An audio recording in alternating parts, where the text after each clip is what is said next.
MRL music में आपका स्वागत है। हमारे चैनल से जुड़े रहने के लिए लाल बटन को दबा के चैनल को सब्सक्राइब करें और लेटेस्ट अपडेट के लिए बेल बटन को दबाना ना भूलें।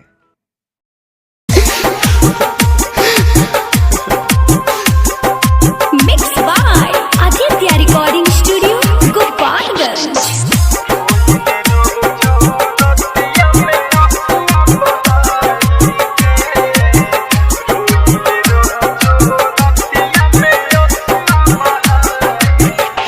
याद तो हर अपना दिल में दबाई के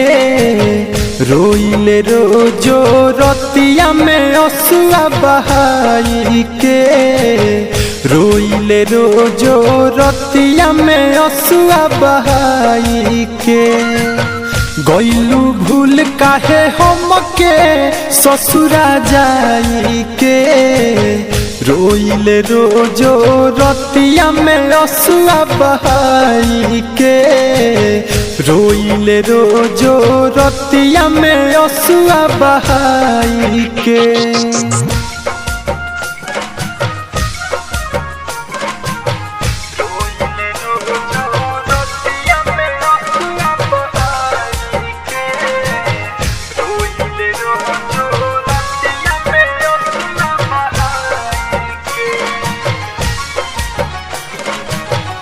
बात याद बोला कि ना बहावे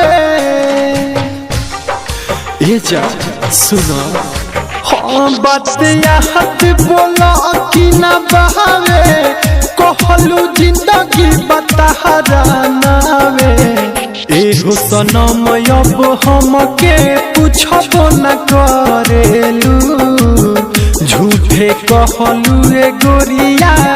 हमारा कमरेलू चल जालू रोज सपना में तू तो सताई के रोइले रोजो रतिया में असुआ बहाई के रोइले रोजो रतिया में असुआ बहाई के।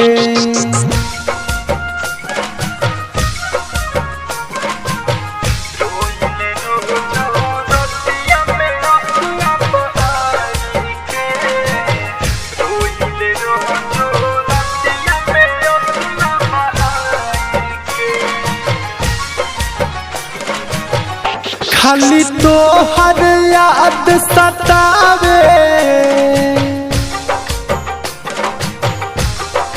हो खाली तो हर याद सतावे अब तो कुछ